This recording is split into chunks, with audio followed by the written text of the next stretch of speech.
15, Trevor. What? He had 15. Whoops. Hold on. I messed up.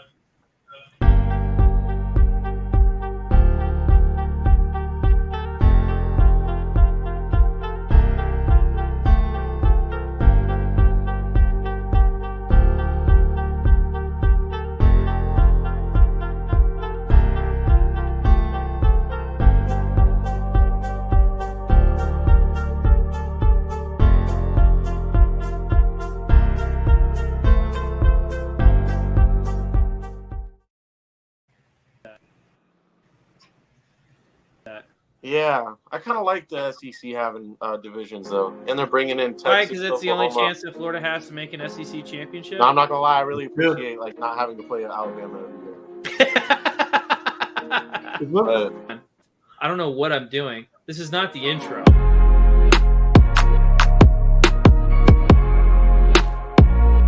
Wait, I mean, you're a Patriots fan. You're kind of like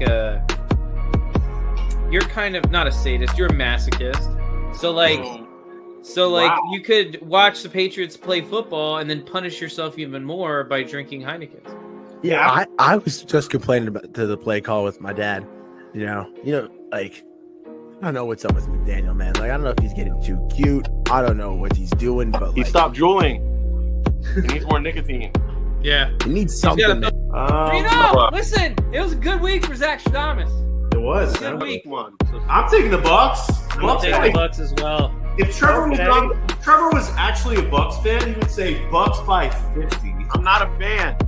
Maybe he is a Bucks fan, and that's why he didn't say that. Because every time he says by 50, any team by 50, they lose. It's practically become my motto this year. I don't believe in love. I mean, if you're an Eagles fan, you probably should hate yourself because.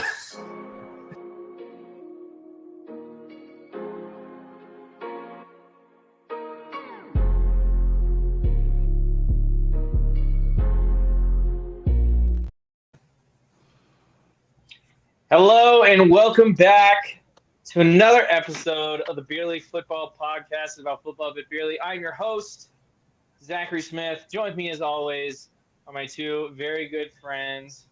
One's got a beard. The other one is Kerry Dempsey. How are we doing tonight, boys? That was a shocker right there, honestly. Hey, we're a week closer to football season. I feel like this is sadly like the dead time in the NFL season. And it needs to be September already. I mean, we have the UFL, but that's barely football. So, yeah, I guess that's true. That's barely football. But we're excited. We're starting up the divisions tonight. We got the AFC East. Banger. We're excited to have a couple guests on, talk about that division. Before we get started, it's WNBA time, boys. This is a Caitlin Clark. Oh, does Caitlin Clark play tonight? Yeah, it's her debut. I mean, why don't we just skip this podcast? Or like preseason? No, it's like the regular season debut. It's already the regular season. They just had the draft. Yeah, they start very fast. I don't know how that works. Jeez. But I guess like no shade, but like, could you really even sell like a preseason WNBA game? If it's Caitlin Clark, I feel like they could sell anything. Honestly, maybe. Yeah, she's kind of cute. All right. What are you guys drinking? So I'll go ahead and start it off because I'm got a classic. It's a classic. Started the show with it. Probably going to end the show with it. We're starting out with a Guinness. Shout out to Ireland. Shout out to Ireland. Shout out to Ireland. Drought Stout. Get that beautiful logo up there. Look at that. I got a pack of 6 of these things. I really wanted to get something fresh for y'all, something new to kick off these division previews, especially the AFC East. But these were on sale. I got 6 guava cart for $6.99. Guava and passion fruit from Golden Road Brewing in Los Angeles, California, where it's always sunny. These things are delicious, dude. I might drink all 6 of them tonight. Bet you won't. How does your camera get worse every week, honestly? I'm like, I don't even know who I'm looking at right now. That's because you need glasses to see. Like, is this Justin Herbert staring at me? I don't know. I have one of my favorite. Trev is currently streaming from his prison cell. Does it really look bad? Plants in there. It looks awful, but it's okay. We only need to hear your voice. We don't need to see your beautiful face. I got one of my favorite cans I've ever had on this show. This is a Florida can right here. That is a Florida can. A giant gator. It is a Go Gators. Ever Haze. It is an India Pale Ale with cashmere. I thought that was like a fancy sweater or something. It's with cashmere, citra, and Amarillo. You don't get paid for thinking. I guess it's a 7% IPA. It's pretty solid for an IPA at 7%. Like it's not that strong. I think Carrie's in an IPA phase right now. More like that's all I have left. Wait, don't you have a dill pickle in there too? I can't. Why? You should have gave it to me. I don't know if I'll save that for the start of the season, but I have a dill pickle beer. That is going to be What if it was like a dill pickle? Put that pickle in your mouth, Carrie. Put that pickle in your mouth and eat it. I've had enough pickles in my mouth lately. What if it was like a dill pickle sour? I thought that's what it was. I think that's what it was. I thought it's an IPA. No, if it's a sour, it might not be that bad, dude. I hate pickles though. I can't do the taste of pickles. Oh. I'd rather have like a strong IPA that tastes like just death than that, honestly. You know, it's an abomination. Sweet pickles. Sweet pickles is worse than anything I've ever. I agree, Trevor. Probably. I think agree. On this podcast, I think I've only had like one beer I've never not finished, and I think this might be number 2, honestly. It's bad? No, the sour pickle one, whenever I try it. We should do beer reviews, dude. Carrie said TikTok is about to get banned, but I thought we should do beer reviews on TikTok. We could do beer reviews on TikTok. You actually have to drink beer to do that. Before it gets banned. Carrie, I'm halfway done, brother, so I don't want to hear it. When's the last time you've had like an interesting beer, Trevor? When's the last time? You know what? Right now, Guava Cart. You've had that like every week for a month. No, I haven't. I haven't had this probably almost a year. So let's go over a quick bit of news. Happened yesterday. Jared Goff signing a huge extension with the Detroit Lions. I believe it was 4 years, $220 million, making him one of the highest paid quarterbacks in the league. What do you guys think about that? I ranked him at the beginning of the season higher than Justin Herbert. Now he makes more money than Justin Herbert. Trevstradamus, baby. I think it was the future. That was the biggest contract of any quarterback ever, right? Yeah, it's just going to keep happening with inflation. Like Antoine Winfield just signed the biggest defensive back contract ever. You know, whoever's going to get one next is probably going to do the same thing. Just resetting the market every year. Money's not real, dude. So make a podcast. I don't know if you guys saw Matthew Stafford's and Jared Goff's stats are literally identical from that trade. Besides one of them making the Super Bowl, but otherwise identical. They play so different, though. They're like uncomparable. Yeah, but hey, it worked out for both of them, honestly. It's a good deal. Yeah, I guess. All right, and then one last bit of news before we bring on our first guest. Drake has officially died. So quick eulogy for him. Drake has died. He was killed by Kendrick Lamar. That's sad. So I just want to have a moment of silence for Drake. I don't want to give him play a nice tune for him. Just everybody close your eyes. Should play Passion Fruit right now. Rip Drake. Unfortunately, that song's copyrighted, but he is officially This is dead. not. Pour some out for Drake. All right, Beautiful. That's all the time we have for Drake. And we bring on Greg Tompsett, big Bills fan in the building. How are we doing tonight? What's going on? I had no idea I'd be following Drake's eulogy, but I appreciate you guys having me on. I love your background. Like a trophy case or something right now? Yeah, it's a lot of goodies. You know, a lot of things that have been collected over the years. So figure I might as well put them to good use. You got a favorite piece in there? Really, it's the only place that my wife lets me put Bills things is in my studio. Like the rest of our house is pretty sanitized and many stuff. So this is the only space I'm allowed to decorate myself. For all my stuff, all my little nickety knacks, it's that shelf right there. That's what I get. I'm a little older than you, so I've collected more.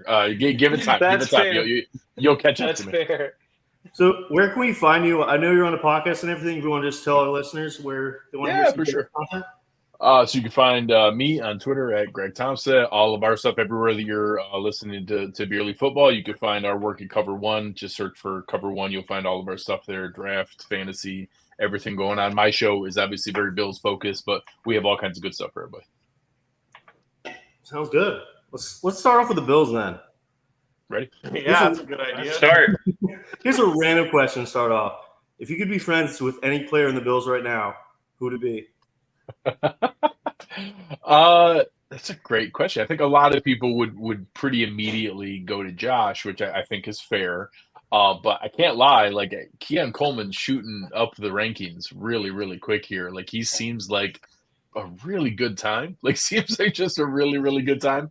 My actual answer is Deion Dawkins, because Deion Dawkins loves to barbecue, loves to have a good time. He's actually like a semi-pro cornhole player. Oh wow! And he's a very, very good time. So if I could be friends with everybody, that would be my number one draft pick. Would be Deion Dawkins, left tackle for the Bills. That's a good one. All right, so we're pretty much done with the offseason. Maybe a few moves left. Obviously, Bills signing MVS today. Actually, what do you say is the Bills' biggest win of the offseason so far? Biggest win? Yeah. Oh, God. I mean, if I'm being serious, it's probably like the long-term salary cap health, like the fact that they made the hard decisions. It's way easier to do like the Mickey Loomis thing in New Orleans and just always kick the can down the road and just keep all the older guys, extend them out, keep the band together. It's actually easier to do that. It's harder to have like the Black Wednesday that they had, where you have Jordan Poyer and Trey White and all those and Mitch Morris all released on the same day. And a whole bunch of other guys that were expected. It's way harder to take your medicine and to do that and to eat all those dead cap hits. I'm still probably a little bent out of shape that, however it happened, they got forced into trading Stephon Diggs.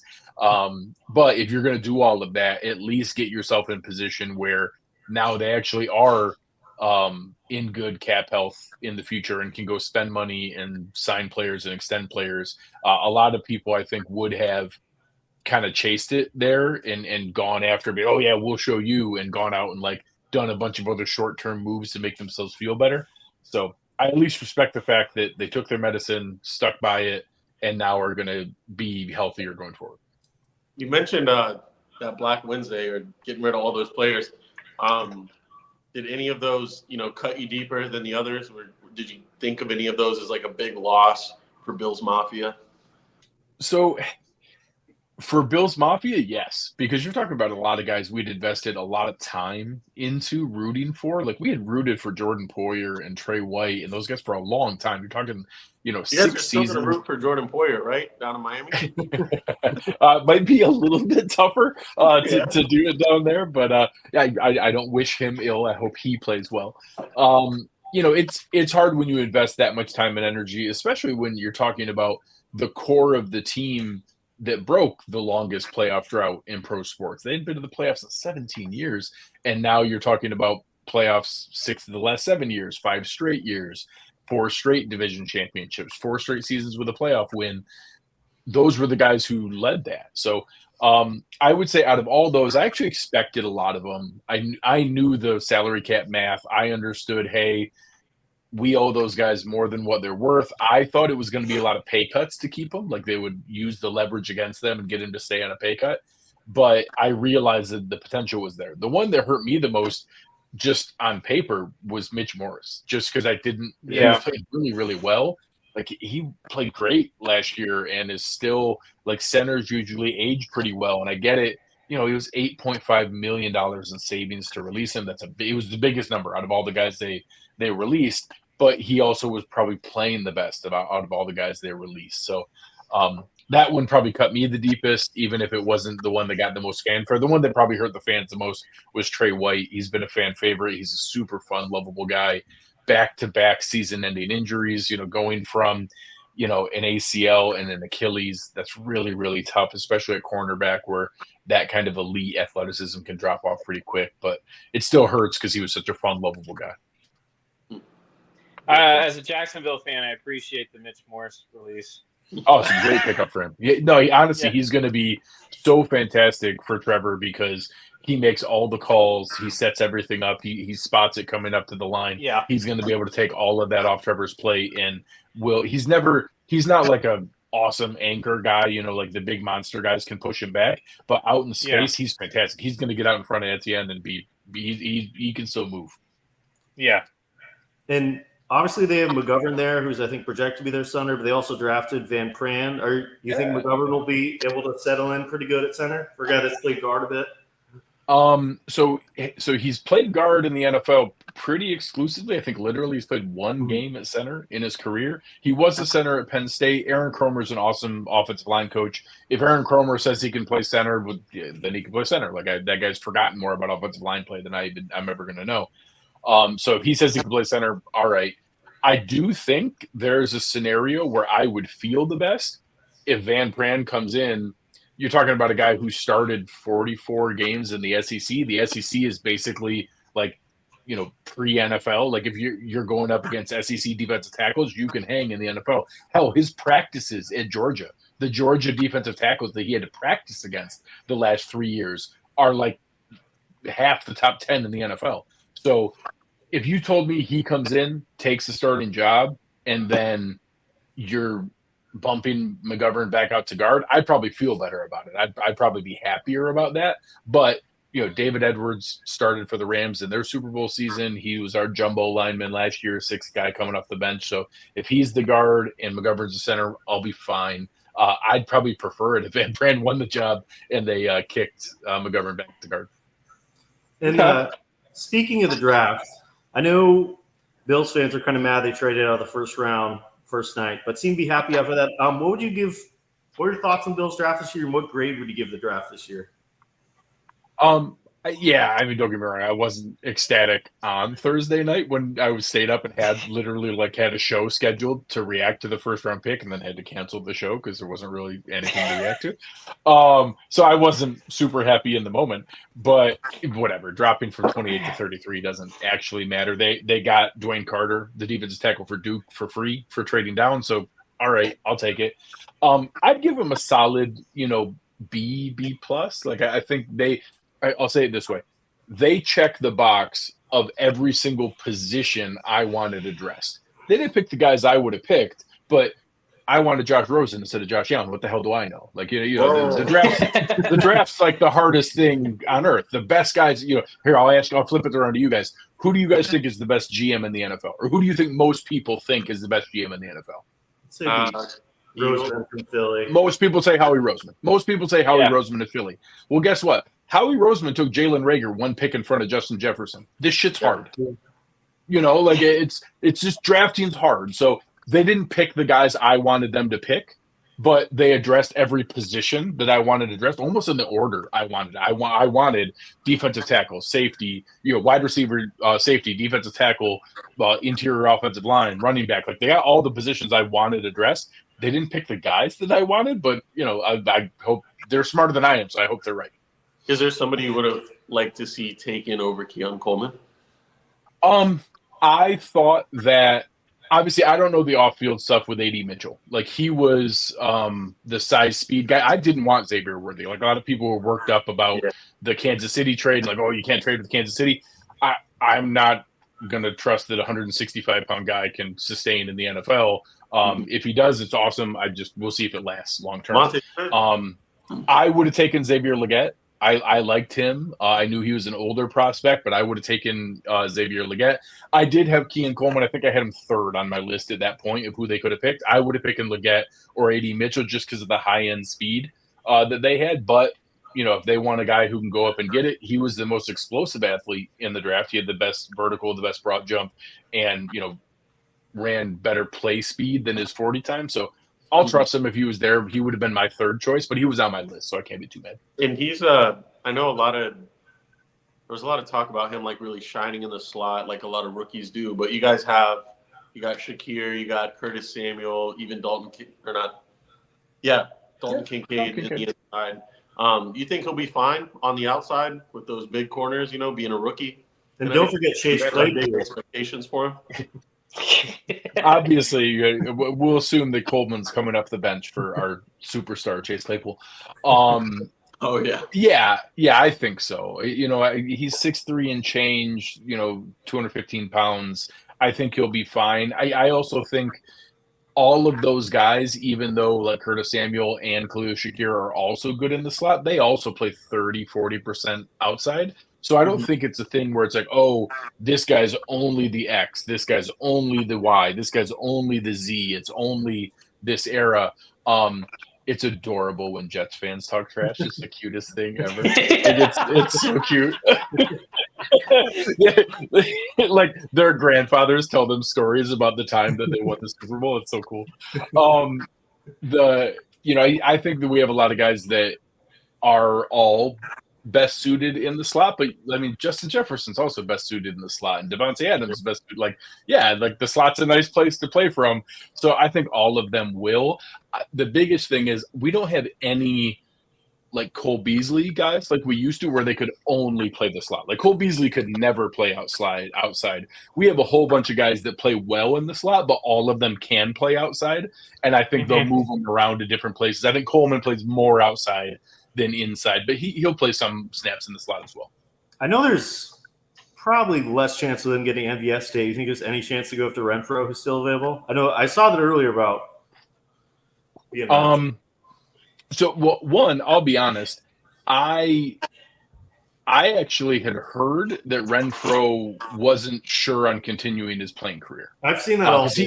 Yeah, he would have been towards the top of my list at one point, but obviously a guy who, they always talk about the fact if somebody's thinking about retiring, that they've already retired. So we'll see where that goes. If you had told me that he was like fully dedicated and ready, yes, he would have been very high on my list.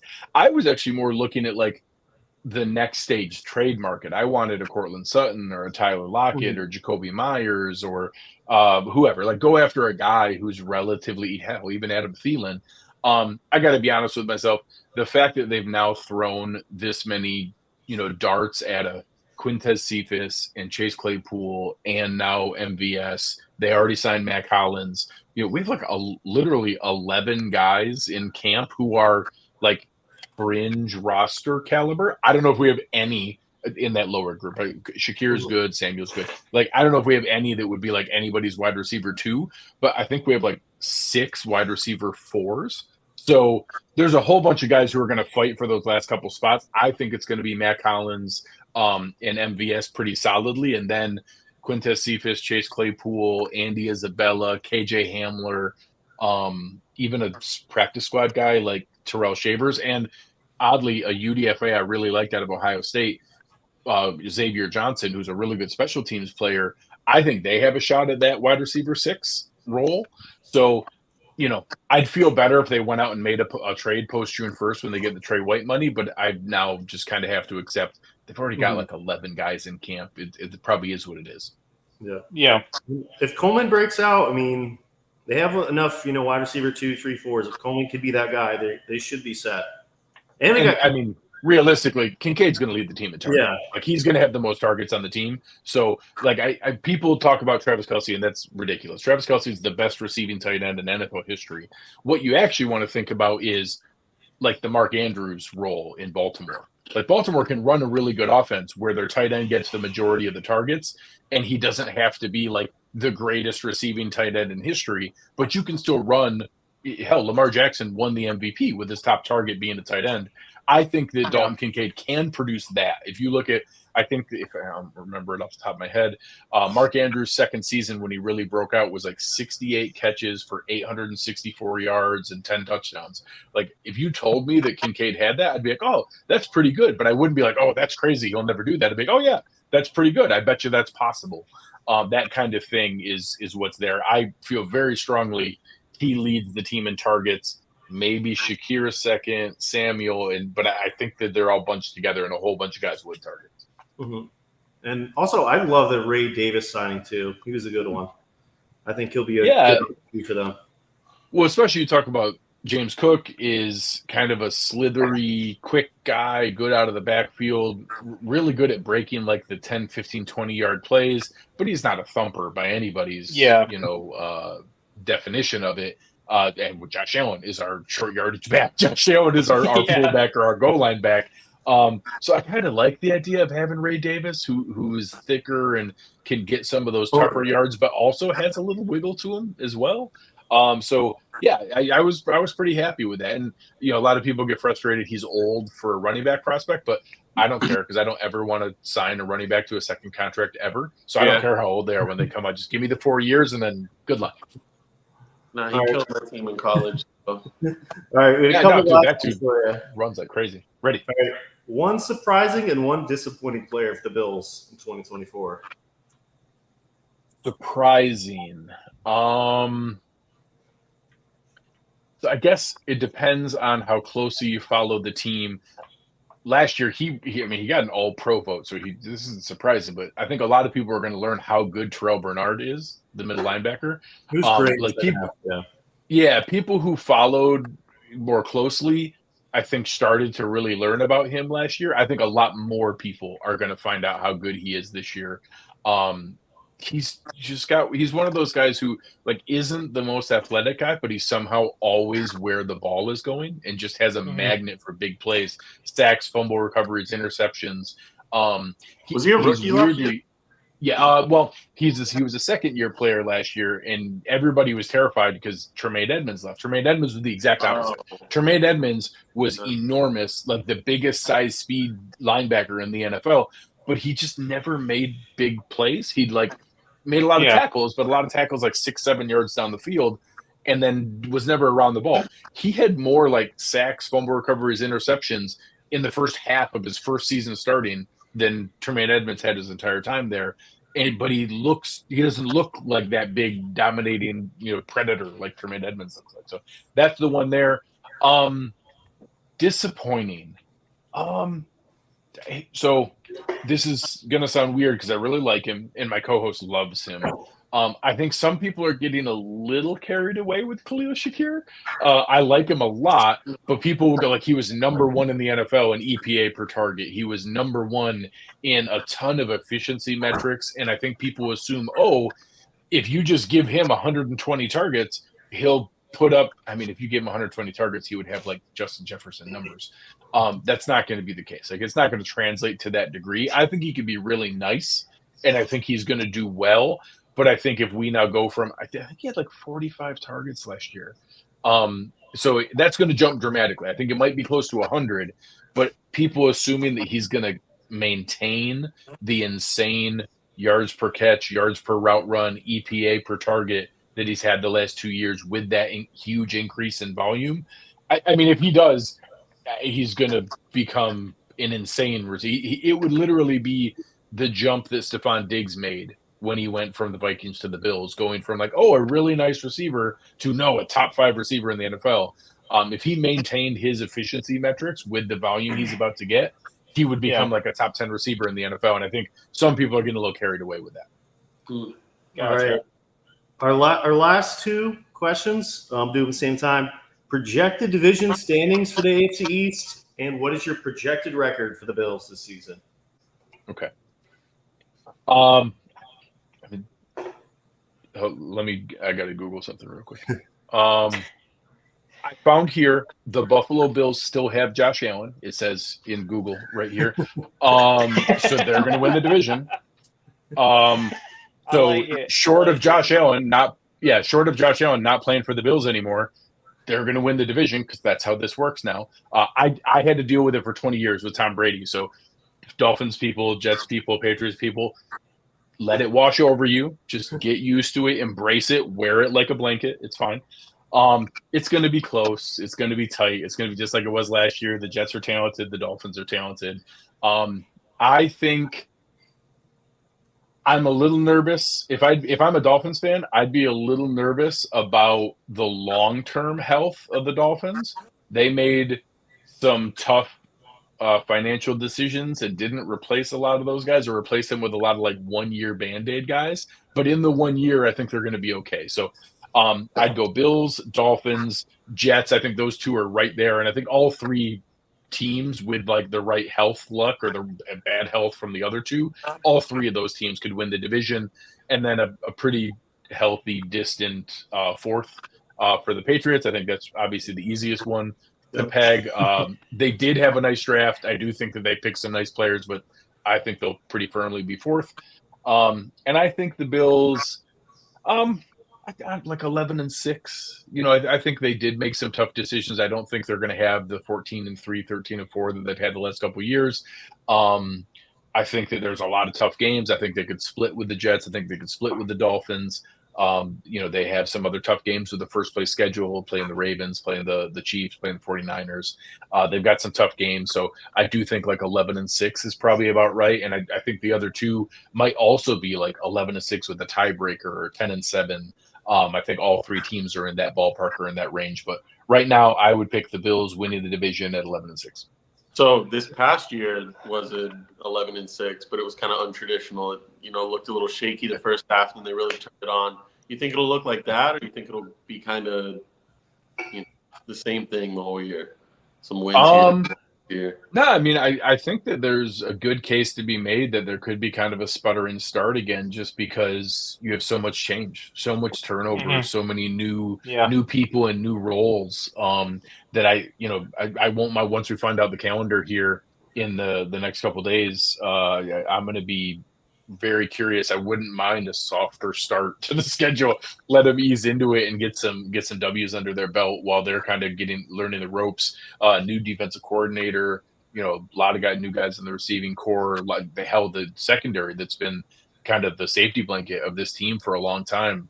Going to be, Taron Johnson's the only main returning guy. They were traded for Rasul Douglas last year. Christian Benford started to win that job. Probably two new starting safeties. I wouldn't mind if we ease into the schedule. Give me New England right off the bat. Let me get that as a warm up game. One. It's Drake May, dude. No, it might not be him. Who knows? I mean, they might ease into it with Brissett, which is all the better. I'll tell you. Let me have that to start off. All right, Zach, are you still asking your question you do every year? You know what? I will. I think I'm going to get back into it. I thought about it. I had to think about it. I want to see if we just let a tradition die, but I'm a big tradition guy. So, so I asked this question to everybody that comes on the show during this part of the year. We do these divisions previews. Obviously, I'm a Jacksonville Jaguars fan. I mentioned that earlier. What do you think the Jags record will be this season? I do think people are getting a little too hot and heavy with the Texans. They made a lot of nice moves, but I think the idea that progression is only linear, it doesn't always work that way. I think that they're going to be good, but maybe not quite as good as what people are making it out to be. I actually think Indy is kind of sneaky. I think Richardson could be pretty fun, but I do think there's still a lot of talent in Jacksonville. I do think that's still a very, very good team. I am still a believer in Trevor Lawrence, although I'm on the ledge. He's pushing me. I need to see a little bit more here. I do think they're right there, whether it's fighting for the division or a wild card. I think I'd peg them at 10-7. Okay. Jonas. I would like to see that. All right, Greg, once again, where can people find you, check you out? Yeah. Absolutely. So you can find me at Greg Tompsett on Twitter. You can find all of my work at Cover One. Everywhere that you're watching Beerly Football, you can search for us. Search for Cover One. You'll be able to find our work, my discussions on the Bills, all the other shows that we have, lots of film breakdown, lots of salary cap and financial analysis, draft, fantasy, all kinds of good stuff. Come over and check us out. Sounds good. Thanks so much for coming on, and good luck to you and your Bills this season. Appreciate it, guys. Have fun. All right. What does it mean when people say pegged like that? What? I would have pegged them last in the division. Probably not. What does that mean? What are our Bills? What are our Bills record predictions for this season? 8-9, under 500. You heard it here first. I'm going to agree with Greg. I'm going 11-6. I'm going to go 12-5. Should be writing this I think down. they reestablished themselves as a leader in this division. Because obviously they had a rough start to the year last year. They were not supposed to win that division, and the Dolphins just gave it away. So That guy's name was Greg, Yeah. right?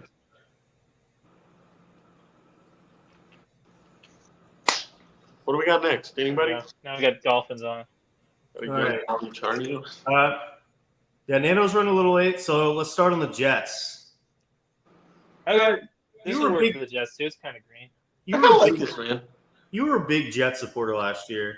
Me? Are you going to be a big Jet Yes. supporter this year? You Well, like I them. was for like 33 seconds, however long Aaron Rodgers played. Dude, Aaron Rodgers is my favorite NFL quarterback of all time. They got talent on this offense. They brought in Mike Williams. I know he's probably not going to stay healthy. He might, though. The offensive line's looking good. They lost the pass rusher, but brought in a pass rusher. So the defense should be just as good. You look up and down the defense. It's just – oh, they lost a safety, too. They lost Jordan Whitehead, came to Tampa. But still, maybe a tiny little step back there. It's going to be a really competitive division. And, as long as Aaron Rodgers can stay healthy, just not try to do too much. Because with Rodgers out there, your rushing attack works, man. The run is coming when Zach Wilson's taking the snap. But with Aaron Rodgers, got that filthy play action, stick that thing inside of his hip. So you don't even see the ball. I swear sometimes he puts it up his butt when he acts like he's getting it to the running back. But he can reach that thing out of there, roll out of the pocket, hit Garrett Wilson, hit Mike Williams deep. Alan Lazard's still playing with him. He must know some family secrets about the Rodgers family. What happened the first time he took ayahuasca? What happened that first time, Aaron Rodgers? I want to know that. But Do you talk think about that on the podcast. Do you think they have enough weapons? Obviously, Garrett Wilson should benefit from having an actual quarterback. But Mike Williams can't stay healthy. Like the But rookie he's now, healthy right now. He's a weapon right now. Lazard, Conklin. Bro, they That's love what- Tyler Conklin for some reason. I don't know why they didn't pick Dallas. He must know family secrets about somebody like less important. Tyler Conklin's not bad, but he's not Brock Bowers. I thought I saw him the other week, but I didn't. I don't think you saw anyone. But this is why I like their line is very much improved from last year. They got 2 new starting tackles, Yeah. John Simpson. Drink. They also drafted Fashanu, who shouldn't start this year, but he's there if they need depth. And this line wasn't great. This offense was terrible last season. But his defense, if Aaron Rodgers can still be the guy from Green Bay, I can easily see this team being an AFC contender. But it's all on Aaron Rodgers. And I just don't know what we're going to see from Aaron Rodgers. Who's their backup? It is the greatest quarterback in the NFL per Zachary Smith. It is Tyrod Taylor. Oh, shit. They also I drafted. forgot about that, man. They also I don't know, drafted man. Jordan They might Travis. win more games if Rodgers goes down. I don't think it's entirely on Aaron Rodgers. Let's be honest. You think Tyrod's Tyrod that can be the team? Also, I started another beer. I have a Killer Brownie Brown Ale, and it tastes more like coffee than it's brownie. Very interesting taste. Maybe it's a coffee brownie. You don't know. That's true. Well, Do you see this? Could you see this team winning the division, Zach?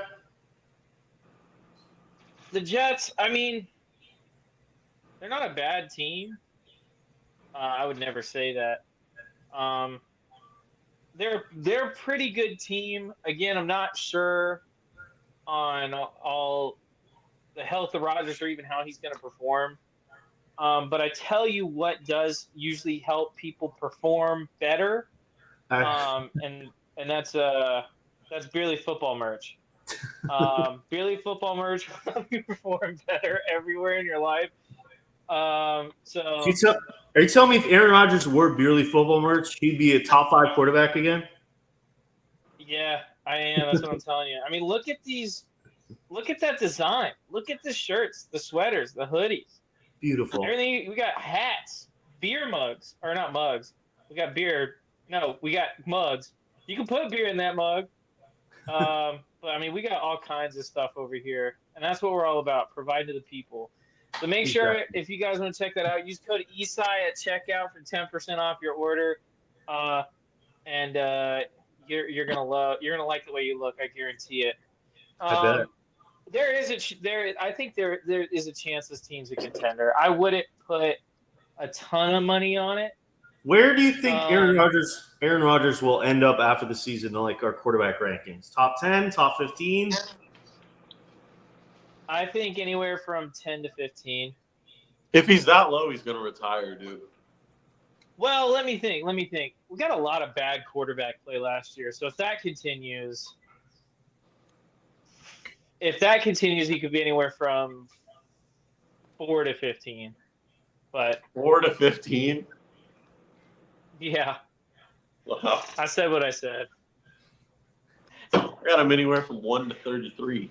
So. Nah, I love Aaron Rodgers. He's going to be top half of the league, but it's tough to say. I mean, the last time we saw him play in Green Bay, which wasn't – the last time we saw him play was in Green Bay as a Packer. He wasn't as good as he used to be, I would say. The only reason you want him to suck, you want Tyrod Taylor to play. I don't want him to suck, man. I'm a fan. I think he's the greatest quarterback. I know. Pause. I think he's the best quarterback to ever play the position. Fuck. But I didn't even notice this happen. I forget what round they got him, but they drafted Jordan Travis. This is a back. Do you think there's any chance? Yeah. Do you like Jordan Travis as an NFL quarterback? This is what's going to happen. Aaron Rodgers is on drugs, so he's going to do his own thing. Sure. Tyrod Taylor is going to teach Jordan Travis how to calm down and how to just play football. And so Jordan Travis will be ready when it's time. And Tyrod Taylor will probably have a dramatic death or just ride off into the sunset or something sweet. But he's going to groom Jordan Travis and make him ready to be the successor. Because Jordan Travis. Pause. Yeah, no Diddy. I don't want to see anybody grooming anybody. Yeah. Trevor, how many more years do you think Aaron Rodgers is actually going to play in the NFL? Sometimes you hear it's like his last year. Sometimes you hear he's going to play 4 more years. It depends on the sex those Dolphins were having when they were fixing his Achilles, because that's what it really comes down to. Oh, you're talking about those noises. Yeah, because it's all for the Achilles, dude. If it's strong and he can stay healthy, he'll play 3 more years. You know, he's not a guy that takes a lot of hits. He's got a good timer in his head. He knows when to get down. Just really depends on the Achilles. But All right, when you got that much money, though, part of you is just move to the Bahamas and do drugs every day. So I don't know. With Aaron Rodgers, that man is going to move to a cave and do drugs every day. Yeah, you're right. But right. So since we don't have a guest, should we say if we could be friends with any player on the team, who would it be? Let's do it. Let's do a couple of these. Nando won't be here till 10:05, so let's do a couple of these questions before we hit on the Patriots. Exposing our time zone, are we? Yeah. All right. 10:05 a.m. By the way. Zach, if you could be friends with any player, no, Zach is going to say Tyrod. I can't ask you that one. Trevor, that's scary because I'm going to say Rodgers. What? Okay. You don't know. You don't know my answer. Zach. For me, you don't know my answer. I would say Sauce, because I feel like Sauce would be a fun guy to hang out with. He's pretty funny on Twitter. I don't know if you saw him tweeting about some old lady tonight, trying to hook up with him or something. I don't know what that was, but I saw it. What? He's like a funny dude. Meanwhile, the hosts on this show tweet about how they're a cat. It's just weird. Exactly. All right, Zach, I'll give one for you. Who do you think will be the most surprising and most disappointing player for the Jets this season? Listen, after Aaron Rodgers goes down in week 3, I think the most surprising player is going to be Tyrod Taylor. He's going to prove all the haters wrong. Zach, anything. You would have said Tyrod Taylor. Tyrod Taylor's a good quarterback. I don't know why you guys hate him so much. The best draft literally pick the GOAT. Tyrod's a good backup. Away in order to sign Tyrod Taylor. Goodness. How about disappointment, Zach? The Jets, if they don't start Tyrod Taylor. Yeah. Goodness. Dude, Tyrod's that guy.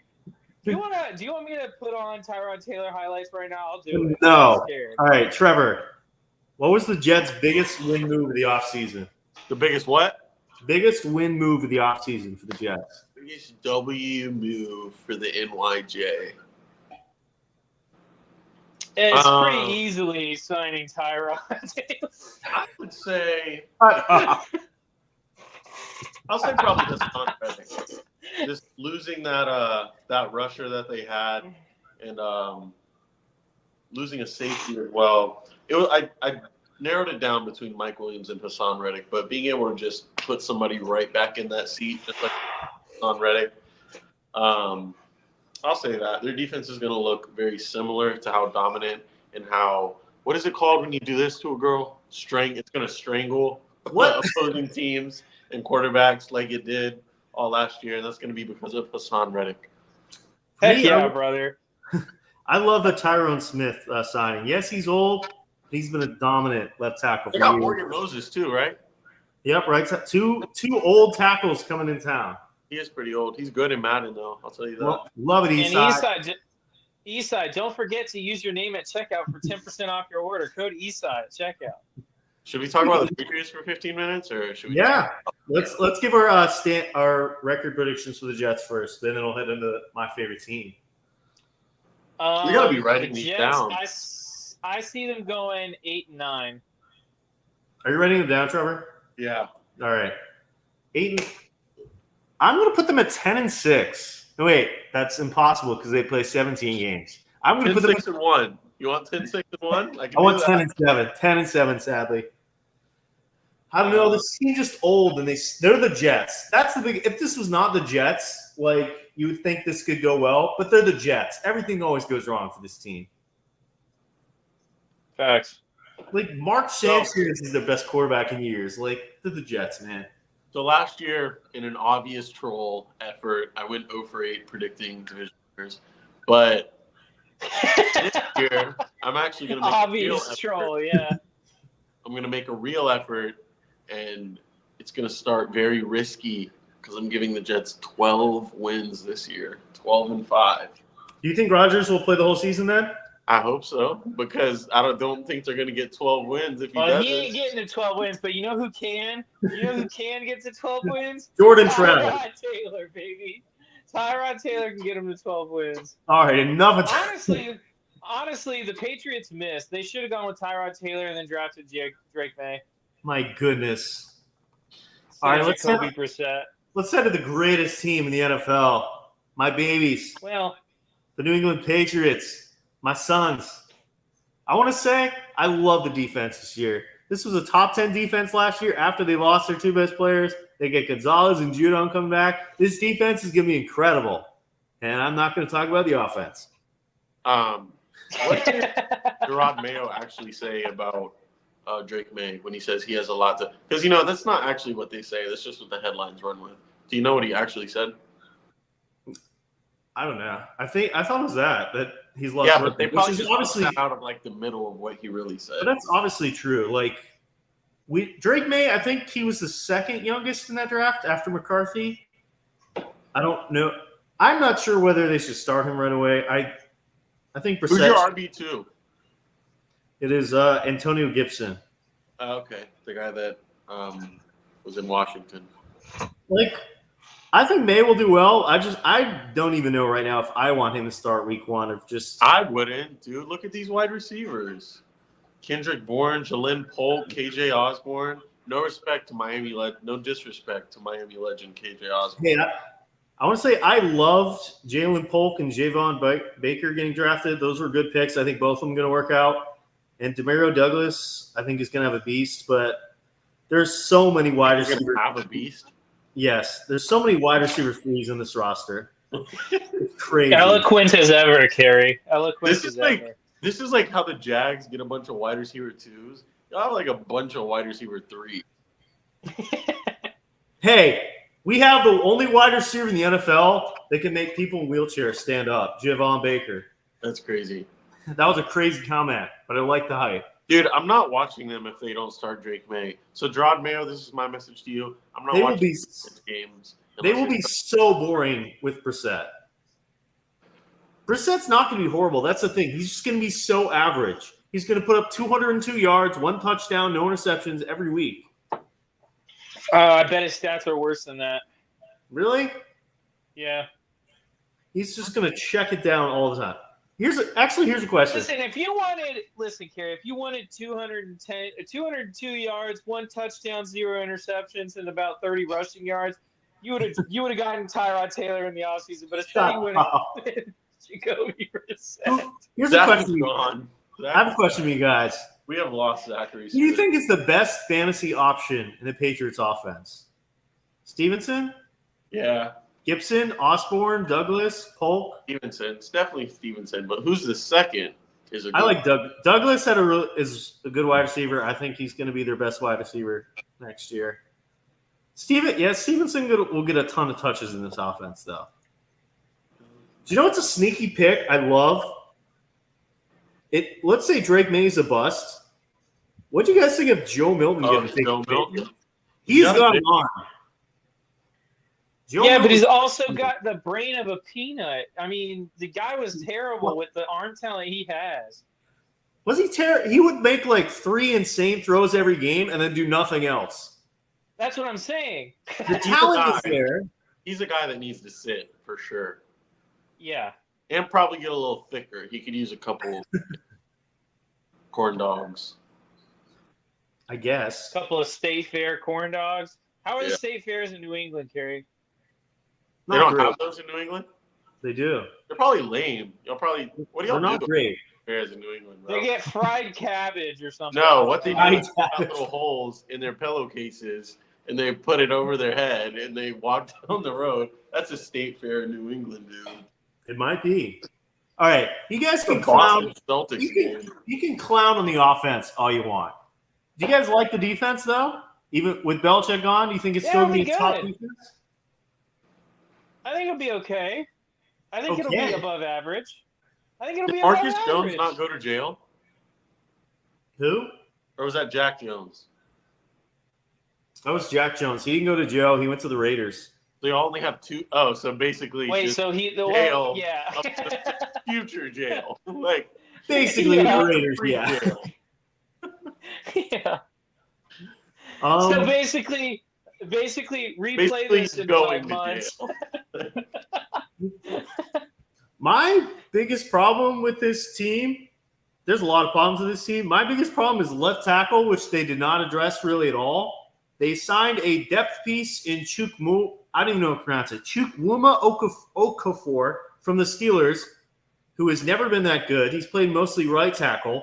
And they drafted Caden Wallace from Penn State, who, again, has played mostly right tackle.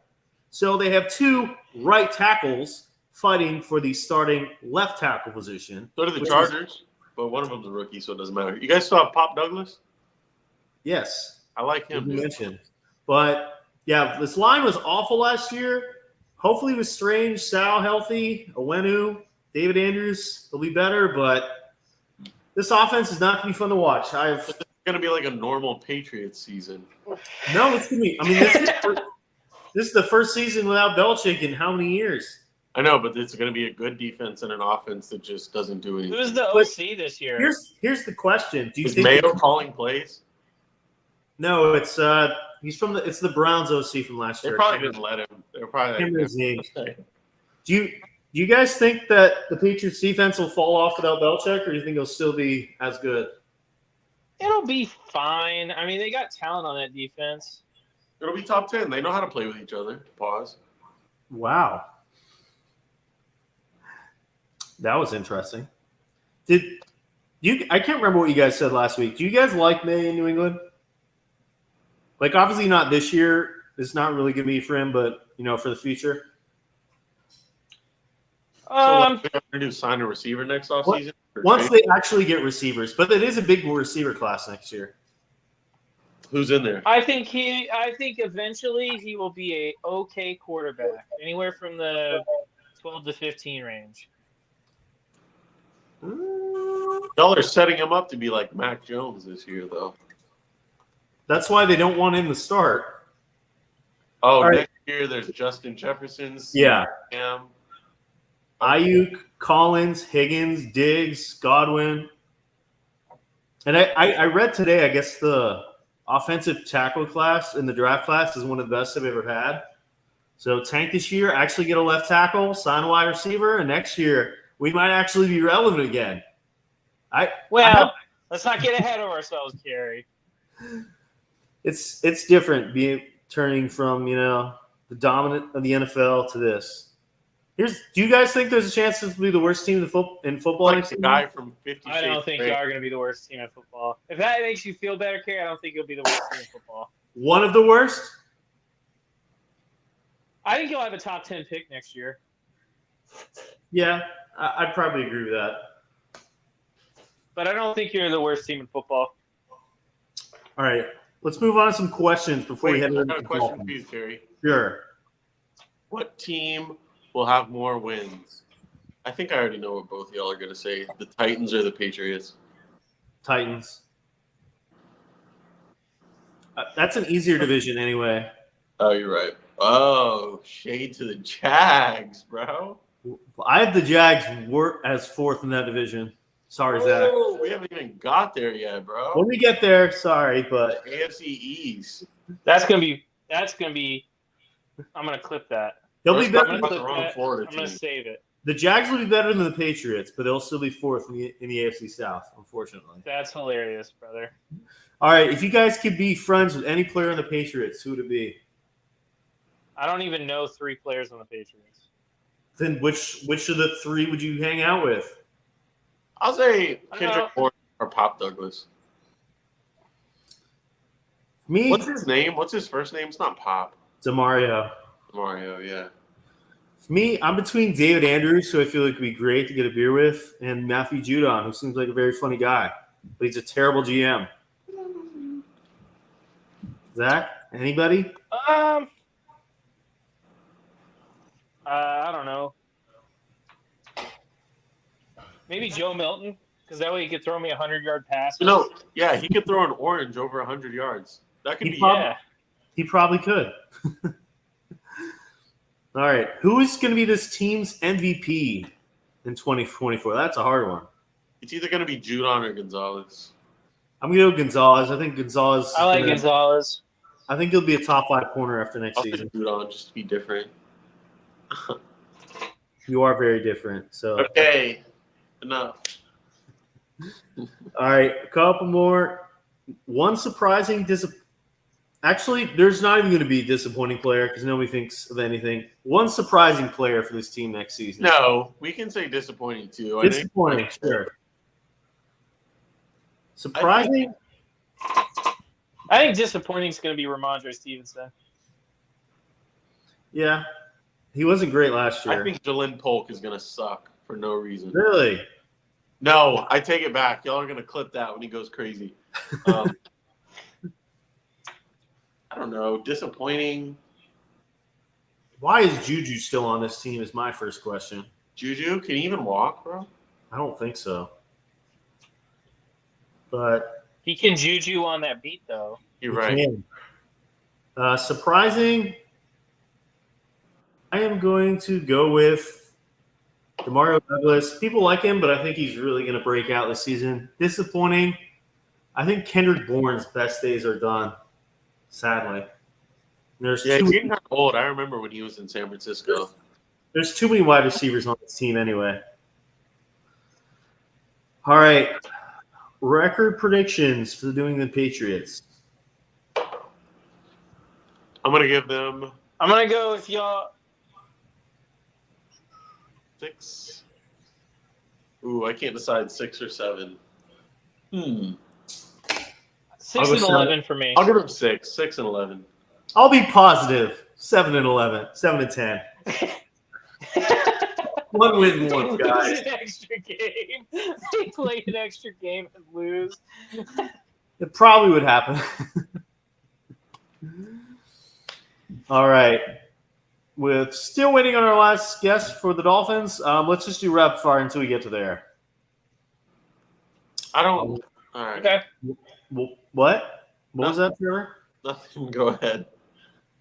All right. Which quarterback will have a better 2024 season? Brock Purdy or Aaron Rodgers? Brock Purdy. What are you, nuts? Brock Purdy. Aaron Rodgers. And you can find all these tweets at Twitter at Beerly Football. Follow us if you haven't already.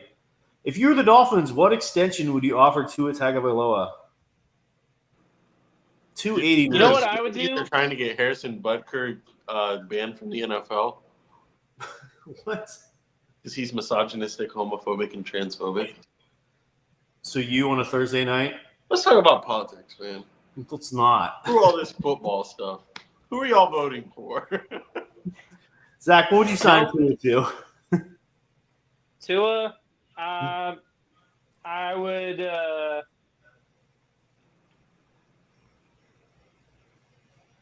I don't know, pretty mid-tier contract.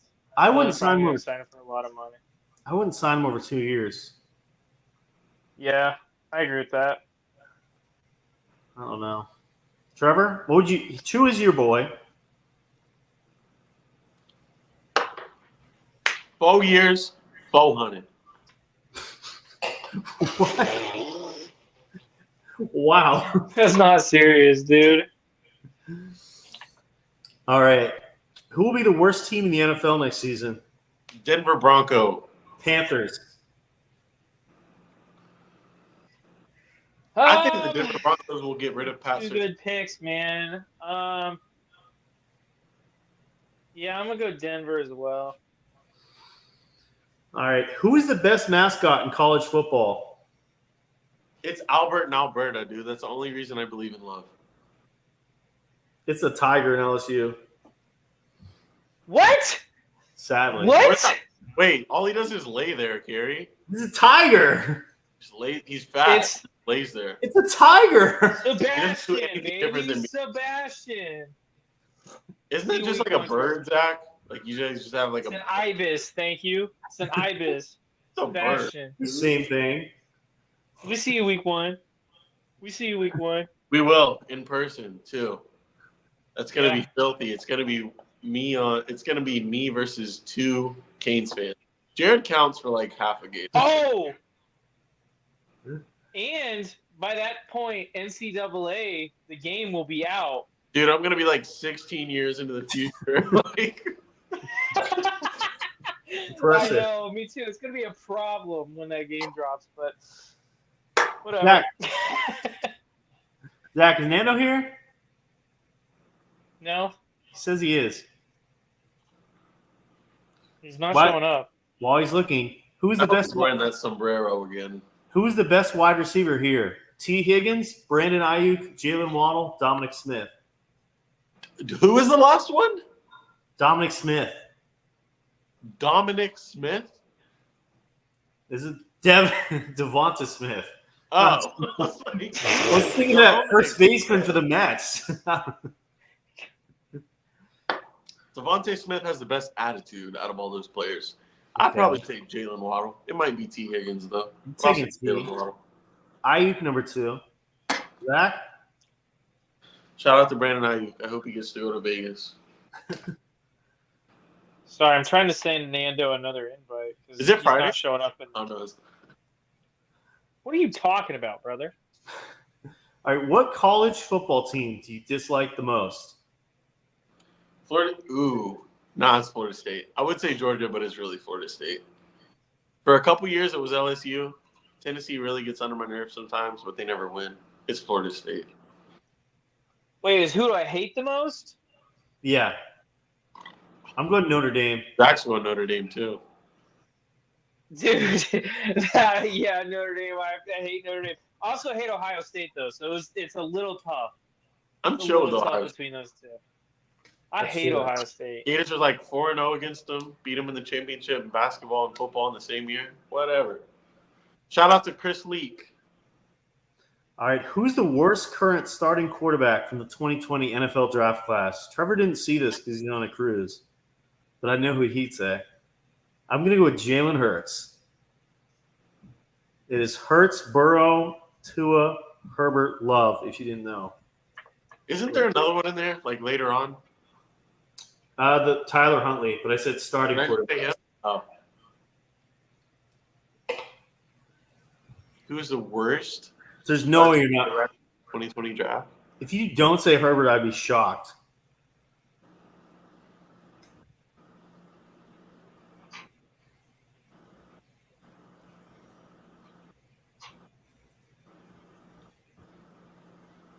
I'd love to be proved wrong, but it's Jalen Hurts. Wow. Yeah, it's That was Jalen Hurts. I am surprised by that. All right. What starting quarterback should be under the most pressure next season? It would be never mind. Right, you can't say stuff like that anymore. What quarterback will be under the most pressure next year? I'm saying Dak. I think it's all or not nothing for Dak. Dak, bro. I think it is. I think it's Deshaun Watson, both He can't- literally and figuratively. Figuratively, sure. I don't think they can move on from him, though. That's the problem. Yeah, but I mean, like, this is kind of his last chance to prove that he could be a starting quarterback in the NFL again. How about this? How about Brock Purdy? Who's in the Super Bowl? I think he's got at least one more year after this. You think so? Even if he's booty cheeks? Hmm? What if All he's right. under so much pressure he busts? Pause. All right, let's start the Dolphins. I gotta go grab a beer. I can't. He's Nando not here? in the. No, let's start the Dolphins while we. No. No, let's give our record predictions. The Dolphins. I'm saving mine for the end. I'm going to get a beer. Okay. The Dolphins. The Dolphins are. I'm so worried about that O-line, dude. It's just not very good. The Dolphins, I think they're gonna go 10-7. Zach, do you remember the show Game of Thrones? Yeah. Do you remember how they used to call guys Night of Summer because they hadn't seen winter? That is the Yeah. Miami Dolphins. They can't play in the cold. They're the Knights of Summer. 9-8, a disappointing season. McDaniel gets fired. That is my call. Sorry, Nando. Wait, what? 9-8. McDaniels gets fired. Yes. Tua gets an I don't extension. know why Nando's not showing up on my thing. Like, he's just not here. He says he's joining right now. I sent him another link, so I don't know. But I think it's the end for Mike McDaniel. Are you guys wishing harm on my brother, Mike McDaniel? Yes. He's actually the person that made me want to try nicotine. Why? That's He was not getting true creative. at all. I was in a creative block. Trevor got me into nicotine. Answers. He's the reason why I'm addicted. Well, this got serious fast. He had a jewel at FGCU. I I think that did? thing almost fell over. Yeah. We should play that game where after everything I say, you say addicted. No. Okay. Trevor, if you could be best friends with anybody in the Dolphins, who'd it be? Nando. On the Dolphins. Probably Tua, to be honest. Take me to Hawaii. Teach me how to hula. You know? Do Show me you some think Oahu. Tua knows how to hula? Of course. He can play the ukulele. Of course he knows how to hula. How do you know he can play the ukulele? Do you walk with your right foot, not your left? I don't know. What kind of question is that? I don't know. I Zach, think if we finish a beer, if we chug a beer, that Nando will just spawn. Okay. that seems like a good idea. Dude, I love when Zach is Cheers. just down for whatever. I mean, I don't know how quick I could chug a Guinness, but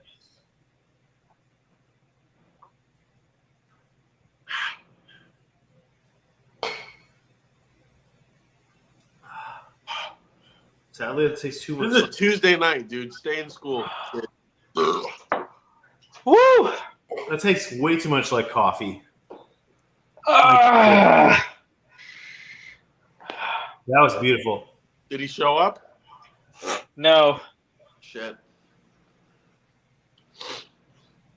Where are you? Where are you?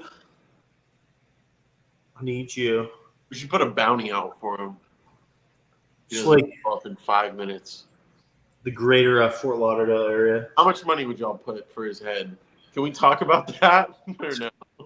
No, I think- probably not. Okay. I feel like everybody that's listening is probably just gone by now. They're like, How much would you pay for head? All right. All right. My goodness. I've never had 4 guava carts in one night, brother. You're about to hear some outrageous statements. How much- We're about to how talk much about are the those? Dolphins. Like percent-wise. Change my. They're probably 4.1. Says the guy that threw up off of Seagram's. Cook. I didn't throw up because I was 5.0, drunk. I threw up dude. because I had 12 Seagrams in the span of like an hour. Steve, he's trying to get all scientific with you guys. It's not what happened. It was what happened. That's exactly what happened. Scientific. Oh. All right. Do you guys remember that game we used to play where we thought of a player and you had like 10 yes or no questions? Guess who it was? Yes. We should play that for Dolphins players while we're waiting on Nando. Sure. Okay. All right. Good one. Offense. I got to think of one. You guys can both do it. You guys both get 5 questions. Offense. Fine. Carrie, no. Oh. Go Secondary. Zach, no. Linebacker. Shit. Carrie, yes.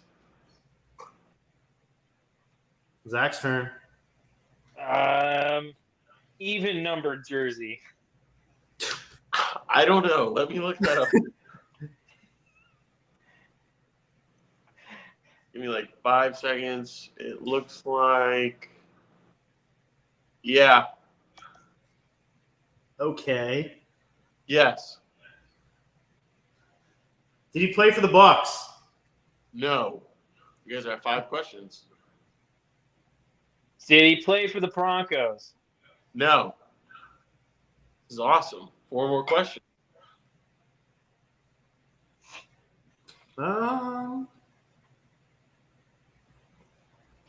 Does he have a Look D? who it is! It's Nando! Perfect timing.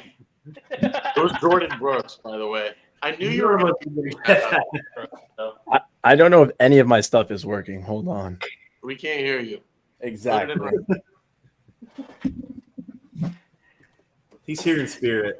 We could hear him, and he's probably going to unplug it, and then we're not going to be able to hear him. Yeah, we could hear you, Nando. How many fingers am I holding up? Yeah, it's my fucking audio, man. It's been one of those days, bro.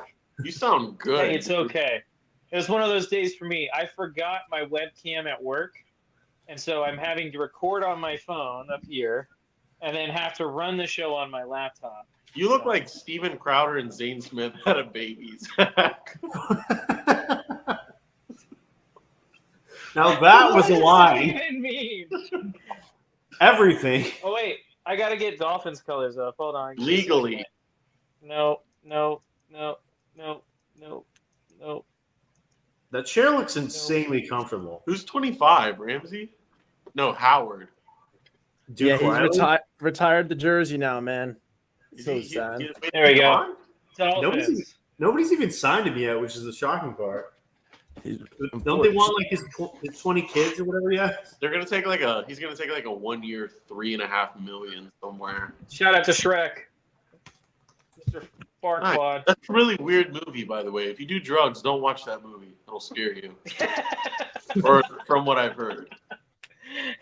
Wait, From what I've heard, not that I've ever done it before. I think the Colts should. They said, people tell me, okay, people tell me Shrek on drugs, not okay. who is more kids, Tyreek Hill or Xavier Howard? Tyreek for sure, man. Tyreek Hill's stacking with kids. I saw something that Xavier Howard had like 4 different girls pregnant at once or something. Tyreek Hill Jr. Have you seen what Tyreek Hill Jr. looks like? Have you seen what the Which girls one? in my Florida look like, dude? I'm surprised. No, it no. wasn't 4. The child named Tyreek Hill Jr.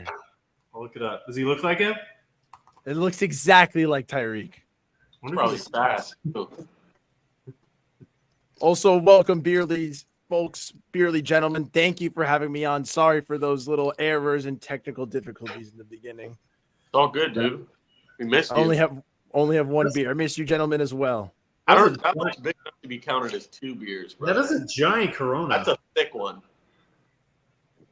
I almost bought Corona one of those familiar. today. Yeah, it's That's a little one of the gas good station beer. Coronas too. I like the Familiar. It's good. Can't be. I like the way you say it, Zach. Familiar. My Beerly Familiares. How are we doing, Beerly Familia? Thank you for having Not me a on, beer. even though I was a little We've been late. talking about all these other drab teams in the division. We started off with the Bills. Listen to this guy talk about how Josh Allen is like his father. No, he didn't say that. But and then what other team did we talk about? Yeah. And Don't how worry, man.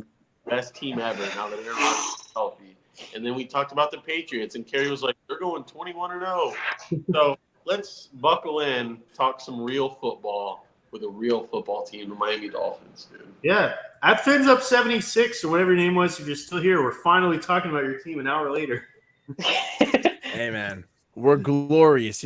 Kerry, congrats on J.J. McCarthy. I hope he gets used to getting his face pummeled into the dirt by our glorious pass rushing core.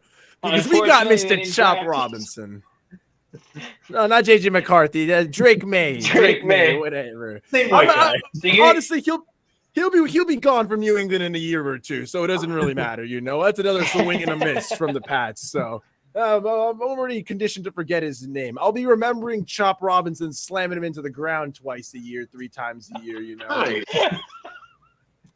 There you are, Fins Up. There we go. Fins the frick up, baby. Let's go. Let's ride. So what should we talk about? I know Kerry's a hater. So I want to talk about something I've talked about for years with this team. Odell Why Beckham do the Jr.? Dolphins not care about the offensive line at all? Okay, Every year. We got P. Paul, Patrick Paul, baby. Come on. We drafted his project. Their interior line 6'7", terrible. Yeah, our right guard needs work. Aaron Brewer, I saw a stat. He allowed the most pressures in the NFL in that last season. He gave up 33 pressures, 6 sacks. He's probably one of the worst pass rushing centers in the NFL, and he's 6'1". And I feel didn't Connor Williams look good for the Dolphins last year too? Yeah, he's just had snap issues. So I guess he's going to compete for them in camp. I actually got the pleasure of meeting Isaiah Wynn. So don't you dare say our interior offensive line is bad, because my homie Isaiah Wynn he's got a great taste in TVs, man. He's got a great sense of style, and the guy's a legend, man. He's gonna be locking down our left guard. We lost Robbie Hunt, but we got close some to things in motion. You're close to starting Eichenberg again. The thumb himself. He's I will say the Dolphin center wasn't great last year, but he wasn't as bad as the Jag center. So, but is there a reason they just won't go after anybody? The NFL. So we've been in talks with maybe Dalton Reisner, getting a veteran right guard or whatever. That'd be cool. I don't know why we refuse to go more for our interior offensive line. We had a great one in Robert Hunt, but he went to the Panthers. I think is $20 million or $15 million. Yeah, I love Rob. I hope he gets paid, man. He's got one of the greatest personalities I've ever seen, and I'm gonna miss him as a Fin. I'm glad he's getting paid, but I'm also glad it's not by the Dolphins, if that makes sense, because he's getting an absurd amount of money. As to your question, though, Kerry, I don't know why we don't invest more in the offensive line. Teron Armstead is probably retiring at the end of the season, though. That's why we got Patrick Paul. But again, that's a tackle. I would have loved for us to get a guard. So Austin Jackson has played it so well at right tackle that there's no way we're going to kick him inside. And I don't know if Patrick Paul at 6'7", 340 pounds can play guard. He's too big. McDaniel, who is quoted saying that Pat Paul takes up more than half the hallway when he walks down it. So that's pretty freaking cool. I'm sure that'll translate perfectly to the football field. Hallway measurements and football statuses go hand in hand. But I want a guard. Yeah, I was surprised. I kept seeing Dolphin before the draft. All these Dolphins fans wanted, guard or center, somebody in the draft. And when they didn't take one the first round, I was surprised when I saw Dolphins fans not more mad about it. I'm very happy with Chop Robinson at 21, but I did want that guy from Duke. I think he's a center. I forgot his name. Yeah, it's Graham something. Yeah, he was a very good prospect. I would have loved to trade back a little bit and get him, but Chop Robinson is an absolute monster. Second fastest pass rushing linebacker in the draft, man. It's gonna be a fun time. Honestly, a healthy Jalen Phillips, and he brought in Shaq Barrett. So, they should be getting after the quarterback, right? On the edges. Yeah, man. We got Chop Robinson and we got Momo. We got Muhammad Kamara, man. Momo is a savage. All right. I'm excited for him in the 5th round. He's a little 6'1", undersized, but he's got some fiery, feisty quotes that I love about him. And he was the 3rd fastest pass rushing linebacker in the class, Gonna be nice in the 5th round. Who's going to be the leader in that front 7 now that Christian Wilkins is gone? So losing a guy like Wilkins is definitely tough. He brings that energy. He was the soul of this team, this defense, honestly, and you can't really replicate that. But hopefully Jalen Phillips picks it up, and we just picked up his 5th-year contract. He's hopefully going to be healthy to start the season. If not, he should be back to week 2, week 3, maybe. And hey, that should be the leader, man. We'll have Bradley Chubb back as well. Shaq Barrett's a nice little veteran presence, but I don't know, man. We're still gonna have that pressure, that presence up front. It's just not going to be coming from as interior as much, honestly, which is kind of sad for the Dolphins. it's kind of surprising they let all those like younger guys like Van Ginkel, Wilkins walk. They got a lot of veterans in this offseason, but I guess they didn't pay him $100 million. It's a good thing they let him walk. That was a lot of money. Yeah. We should have signed Wilkins last year at the start before last season, before he started balling. But hey, that's neither here nor there anymore. And honestly, like Van Ginkel, I like him. I also got to meet him. He was on that crutch. He lied to me though. He said he was going to come back to the Dolphins, and well, now he's a Viking. So liar, liar, pants on fire. He looks like, doesn't he? He must have been friends with Brian Flores or something. Him and Flo getting along very well, but it's also good for him. That should be a fast-selling jersey. He looks like a Viking. Yeah, that should be it's a great pairing right there. He's got the flow. Are they just trying to make like the fastest team ever assembled? Jalen Wright, Kyle Washington, Malik Washington, like just getting every fast player ever on this team. We're the Jalen show, man. Chris Greer just loves Jalen's. Doesn't like drafting interior offensive line, but he does like drafting Jalen's, man. Those are his guys, bro. Jalen Ramsey, Jalen Wright, Jalen Waddle, Jalen Phillips. It's the Jalen season. You could call this team Lightning McQueen. You could call this team Jalen, damn near. Yeah, man. I mean, honestly, we could be either names, man. The Jalen Jamborinis. We could be the Lightning McQueenies, because at the end of the day, Zach, 4.52 is considered slow in this Miami Dolphins receiving core, for example. Like, yeah, I think our slowest running back runs like 21 miles an hour. Like what a chump. I need that speed, bro. Like, I think you got that, Nando. I think you could touch that 21. I think I could, man. You give me some downhill. You give me maybe some firecrackers on my ankles. Downhill, wind aided with firecrackers on your ankle. I think you got that. I think I easily get 21 miles an hour. Did you like the OBJ signing? I was just about to ask about that. Kind of. I don't know how I feel about it. So I don't mind it as a Dolphins enjoyer. Fan. Let's go. You can just say you're a fan, brother. I'm an enjoyer. Dolphins enjoyer. I like it either way. We welcome it regardless. Honestly, I kind of like the OBJ signing. As long as it's as a wide receiver 3 role, he knows his place. As long as he's not trying to no diva, nothing. Like maybe that worked in Los Angeles, maybe that worked in Baltimore. Definitely didn't work in Cleveland, but this is Miami. He's our wide receiver 3. 3, Odell. All right, I know you like number 2, okay, but you're a number 3 here. Wait, what about is gonna go down? I'm all for that. Miami players suffering, inject it into my veins. Dude, we've got some good vibes though. At the end of the day, I do like what Odell can bring to the table. Just another acrobatic receiver who can run some nice plays for us. Piss off, Trevor. You can't like the Finns and the Jets. Yeah. Oh, what is this, bro? I just found out like you told me I'm your favorite stripper. The song ended, and then I found out, you go to that New York, you go to that little New York girl as well, man. What is this, bro? The Miami Lovin's not enough for you? Hey, I'll take both of y'all. Oh, well, look at that. Spoken like a true He spends man. his money everywhere.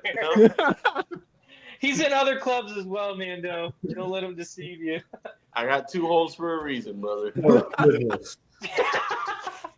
2 holes in deep pockets. That's how Trevor rolls, baby. All right, Nando, if you could be friends with any player on the team, who would it be? Oh. So you don't get punched in the face, dude. Rather be a friend than a foe, you know? I mean, Tua seems like just such a down-to-earth guy, man. He just seems like such a vibe. But I've met Jalen Waddle, and he's like I met him at Twin Peaks, and he was the homie, man. Like I would have, damn, that'd be a cool little friendship. Chop Robinson seems interesting too. Javon Holland's hilarious. You've got some great personalities on the Dolphins, honestly, and I think that's one of the things that makes this team so damn fun. For the longest time, the Dolphins, our best player was Philip Wheeler, man. Like that was our personality, man. Like our personality was crazy Kiko Alonso, you know. Now I've got 15 guys on the team I would love to buy a beer and be friends with. They've all been so friendly whenever I met them at training camp. Not to glaze them, but no, you can glaze them. They've all been so nice. They every single person who signed this hat, and the biggest one is Austin Jackson. Actually, that's my choice. Austin damn Jackson, because I've been a believer since day one. Such a chill dude. Dropped a little F-bomb in front of 8-10-year-olds when I asked him to sign his hat on the birthday, and he didn't even notice. He's such a vibe. He was just so zenned out after practice. Were you with 8-10-year-olds, Nando? Wow. Hey man, you know how it is at signing. You know, it's just a bunch of little kids and just overzealous fans like myself. You know, just got 8-10-year-olds and man. I've got longer arms than them, man. They had no shot of getting a signature. It's all me, baby. No, I help the kiddos. You know, I make way for them, and then at the end I ask for the signature. That's the key. The players see that, they like that, and then they want to sign the hat. They're like, you're a good guy. All right, Nando. Biggest win and biggest L of the offseason so far. Is it Kendall Fuller? Biggest win of the offseason has been coming on Beerly Football so far. You know, let's go. You know, that's right there. It's been a pleasure, guys. And again, sorry for being a little late, but in all seriousness, if any of our fans want big W's, you can always check out too many. The link in the description to check out some of the merch. All this great Beerly Football merch. We got hats, hoodies, sweatshirts, t-shirts, mugs, and much more. Make sure you check it out there. But go ahead and continue, Nando. Okay. Yeah, it's not it's not sponsored or anything. Old school vibes. But back to the Dolphins. At the end of the day, the biggest win for us, honestly, I think has been, well, the biggest loss so far has not been signing an offensive lineman. I think the biggest win has been, I haven't thought of that myself. Kendall Fuller? As much as who can be cornered. I think the Poyer one was a steal. I think I like just the general offseasons we've made. I do think that Kendall Fuller signing could be pretty damn nasty to replace Xavier Howard. You all due respect, X. I'm retiring the jersey. You're never being worn again. You're staying on the wall because you're no longer on the team, man, just like Tannehill. But Kendall Fuller's younger and an upgrade. Him and Jalen Ramsey should be locking down, and I think I can finally safe to say again that we have the best secondary in the NFL. So let's freaking ride. Fuller, Jordan Poyer, Shaq Barrett, 3 players who have produced. Those are good. They're also old. I like it. They're also old, though.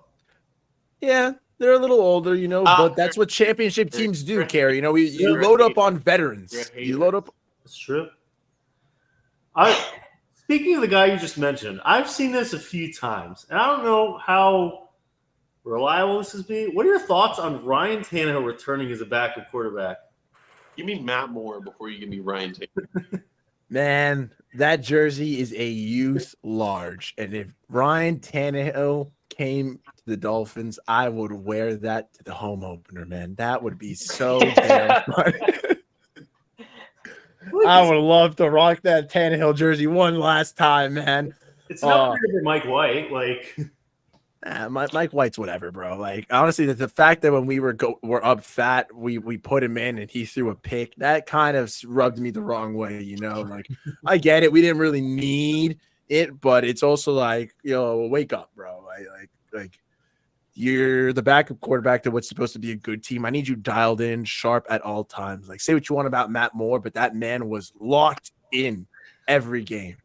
And if Tannehill can come back with that laser focus, I'm with it. It might be hard for him, but it would kind of be poetic for Ryan Tannehill to come back as a backup and help us get a Super Bowl, you know? So it could still, then Tannehill would technically not be a bust for the Dolphins, which I don't think he is, but it would say he won a Super Bowl with the Dolphins. So let's ride. All right. MVP for 2024 for the Dolphins.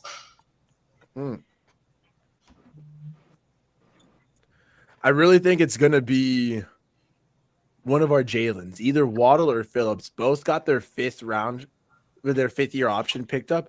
But I really think that one of those two gentlemen, one of our Jalen's, Phillips or Waddle, will be showing why they deserve to be here for the long run. You know, I really think it's going to be Phillips, provided he comes back from nice and healthy from his injury. He's hungry. He's always had the athletic tools to put it together. And now without Wilkins, first, Phillips has a very comparable personality. He's a very energetic player, but it also his pass rushing skills. It's always seemed like he's just there, almost there to getting to the next level. If he puts it all together this season, becomes our defensive leader on a team that has Ramsey, that has like Shaq Barrett, that has veterans mixed in with awesome young talent on defense, man, it would be a sight to see. If I can get into 16, 17 sacks, that'd be my MVP for the Dolphins. Like it. All right, and then one surprising, one disappointing player for the Dolphins. Like players I'm projecting, or surprising or disappointing from last season? For this year, 2024. For this year. I think a player that I am going to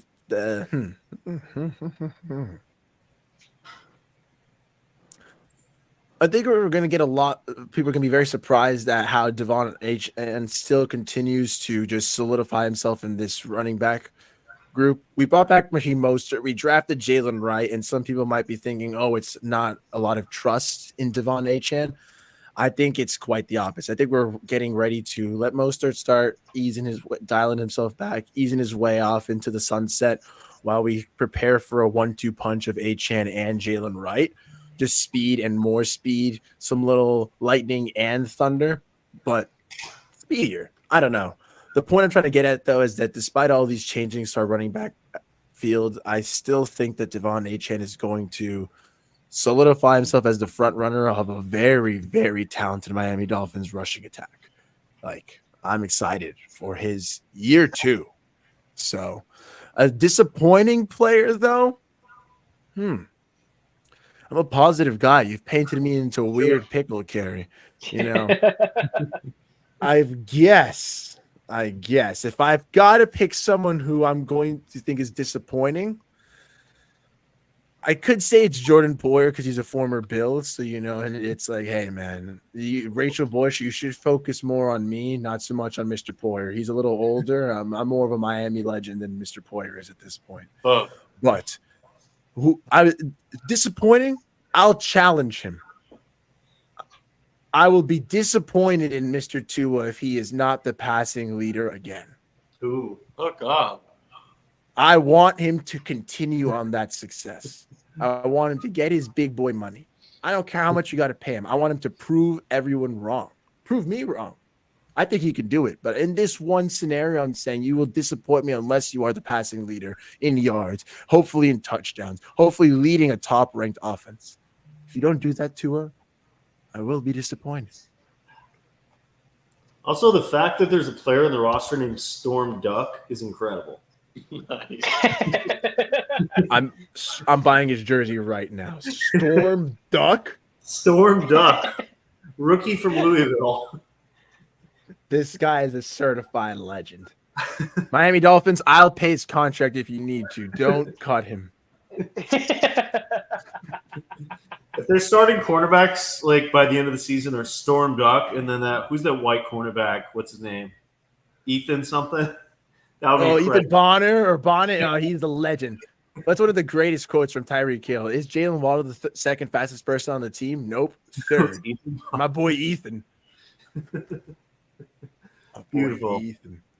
All right, and then our last one. Projected division standings for the AFC East and projected record for the Dolphins. Gentlemen, I told you I was a little late because I just got home from work and whatnot. What if I told you I don't even know our schedule yet? I have yet to see it. So I don't know what the order is. I don't know what we're doing. I don't even need a tinfoil hat for this. I think we're going at least 13-4. Whoa. The Dolphins are on top. I almost didn't even get a beer. Okay. I have a bottle of champagne in the fridge, but it's a little too early to be popping champagne. You know what I'm saying? But this is that year. I can save that bottle for till February 2025 because them bottles will be popped. 13-4 a minimum. I don't know the order of the schedule. I don't know who we're playing. I think we're playing the Bills week 2, and that's all I know. That's a dub, by the way. Josh Allen, you are a sorry boy without your little receivers. You can have fun with that Florida State dude. I don't even know his name. I already forgot him. He can't even run a 4.5 properly, man. Man runs like a 4.54 at it as a wide receiver, or Keaton Coleman or whatever. He's a funny medium man. We're going to lock him down. I won't even put Jalen Ramsey on him. I'm going to put Kendall Fuller on you. Josh Allen are going to have no room to breathe. Dolphins 13-4. Heck, if it was the 50-year anniversary of the perfect season, I would say we'd go undefeated again. But I'll give us a loss or two. That's how confident I am in this Dolphins team right now. Wow. Beautiful. Wow. Strong words. Strong words. I like it, though. Zach? Yeah, Nando, you've been here several times. You know how it works. You know, we invite you on the show. We ask you a bunch of questions about your team, the Dolphins. You know, we have a little bit of back and forth. And then it ends with a very specific question that I ask every year to every guest that comes on this time of year. What do you think the record is for my Jaguars next season? Since I also don't know the Dolphins' schedule, I know the Jaguars' schedule even less. So before I give a record prediction, which division are you playing? AFC South. AFC South. No, I know that, but I meant like which other NFC which other division? I believe we have the West this year. Let me just double check. I believe it's the West. It's the NFC North also. All right. T-Law, Christian Kirk. You guys just got that LSU receiver as well, right? What's his name? Brian Thomas. BTJ, Brian Thomas Jr. Yeah, Mr. Thomas Jr. And T-Law and his mediocre long-haired self. You know, I think he will make another leap, Mr. T-Law, this year. Granted, it is a tough AFC South, so I don't know if this is possible because I do have the Texans winning your division. I think you'll be better than the Colts because Anthony Richardson still needs a lot more development in the NFL, and he's coming back from injury, but it'll be close. So I think you'll be in a close race for second, hitting 10-7. Okay, that's what I heard earlier too. So that's consistent. That's consistency. All right, I think he'll finish second. I don't think he'll drop below the Colts. You know, Jaguar schedule has not been released yet. It releases literally tomorrow. What? Yeah, I think all of it. I just went on their website. It says coming 5/15/2024. Yeah, I think it all releases tomorrow. Caitlin Clark had 20 points tonight. Wow. I just lost. Who's that one lady? Just lost my headphones. Who's that one lady that said she wasn't going to do anything? This league's for big women. She's just a little girl. Do Bird or Ella Della Dawn? One of them. Who cares? One of them. They're all the same. What was our record predictions for the Dolphins? I had them at 9-8. 9-8. Sadly, Come on, I had him at man. 10-7. I had him at 10-7. Oh, Nando just left. Nah, I'm still here, man. I got him at 11-6. Nando, don't shoot the messenger. It's good enough for second in the division. So our final. What is our Second. Whoa. Second in the division. To whom? New York Jets, baby. Ooh, traitor. The New York. Aaron Rodgers hasn't played football in like 2 years, man. But he's about to, brother. So He's like 40s, man. Wait, was that last game he played the one in Miami when he beat the Dolphins on that? Was it Christmas Eve game? Nah, I think he played a little after that as well because he played. No, He like- didn't. The 32nd game after. But that was like week. That was Christmas Eve. That was a terrible Christmas Eve, man. Oh, you didn't even want talk about getting coal in your stocking, man. You're screw you, Rodgers. I hope we played. I want to play the Jets so damn bad now. Screw you, Trevor. Screw you. I would love to be proved wrong. I love the Dolphins more than I love the Jets. I would too, man. You know, the Jets are so dumb. They have Breece Hall and drafted another running back instead of fixing more holes. Sadly- At least it's not going to be the Bills. The Bills are going to be 8-9. Let's go. Sadly, I have the Bills taking the division with 11 wins. Jets second, 10 wins. Dolphins third with 9. Patriots sadly last with 7. Zach, what was yours again? Yup. I had the Bills taking 11. No, I had them 12-5. Dolphins at 10-7. Jets at 9-8, and then Patriots at 6-11. Yeah, no. Dolphins 13-4. Jets and Bills will be mediocre at 9-8, and Drake may help you, God. I don't even know who you're throwing the ball to, man. Ay. Who is he throwing the ball to, Kerry? Jalen Polk, Kendrick Yeah. Osborne. Don't Hunter- forget J-Bone No. Baker, the man No. that makes. They're real names. I'm not talking about the created players you have in Madden right now. I'm The talking- ghost Schuster. Come on. Hey, Jaleel Polk. do you have wide receivers that can make people in wheelchairs stand up? Because we have one.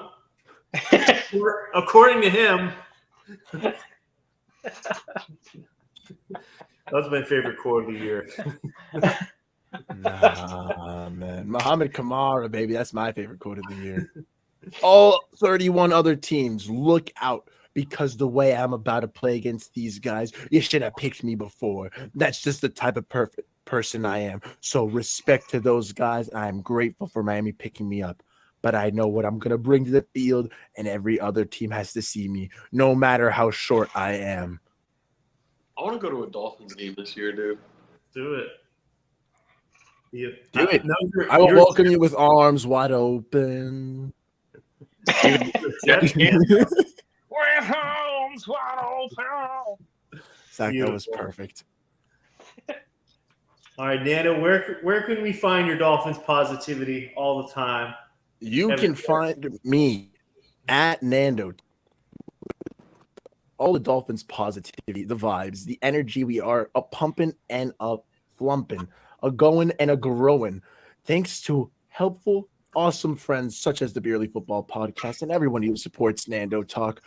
We are returning with more draft breakdowns, our schedule release, and everything. You can find me on YouTube, Twitter, and Instagram at Nando Talk. And coming soon in unwritten form, blogging. Let's ride. Ooh. I like it. Wait, you guys signed Russell Wilson? No, man. I would walk into Chris Greer's office right now, man. Camp out and wait. You for guys that, man. traded the Steelers Put a for shot Russell Wilson as your backup? Can That we would be get him Are you before he joking signs with me? Guard. He's literally my least favorite NFL player of all time. Yes, I'm joking with you. I like O.J. Simpson more than Russell Wilson. But he's dead now, so Aaron Hernandez. Oh, he's dead. Aaron Hernandez is a much better football player and person than Russell Wilson could ever hope. Deshaun Watson? wow. Deshaun Watson? I would get a Deshaun Watson jersey before I got a Ooh. Russell Wilson jersey. Let's put it at that. Wow. Oh man. Beautiful. All right. You guys have anything else you want to plug? Did you guys see that video of the guy at the gas station? Yes. With the Stop. gas Stop. I I saw did it for not the see first that time. video. Zach, do not look it up. No, look it up. Okay. I just saw it for the first time. Look it up. Probably won't. But you know what I'll I will send it. look up? I'll look up how to find Beer League football merch, and you can find it at the link in the description below with code ESI at checkout for 10% off your order. We got hats, hoodies, shirts, everything you could ever want. We got mugs. Look at that mug. It's beautiful. Everything you could ever want on the store in the link in the description. Make sure you check it out. Get something today. Again, that's code ESI for 10% off your order. I believe that's all we have for this evening. Thank you again to Nando for coming on. It's always a pleasure to have him. Get some Beerly mugs for Father's Day or Mother's Day if you were a bad child and you did not get it for your mother yet. You know, Yeah. There's still time. Be a Beerly There's son. still time. Be a good son Shout out to my mom. or daughter. Nando, we'll have to have you on sometime. Sometimes here, we'll see how your 13-4 prediction goes. Hey, what if I told you my record prediction was a spot on last season? Was it? Yeah, I think I said 12-5 last year. And the What Dolphins, did they go? Did they go 12-5? I believe so. Did they? I'm double checking right now. That doesn't seem right. No, we went 11-6. I was wrong. Damn it. Close. Hey, so maybe they'll be 12-5 this year then, because you're off by 1. Aha!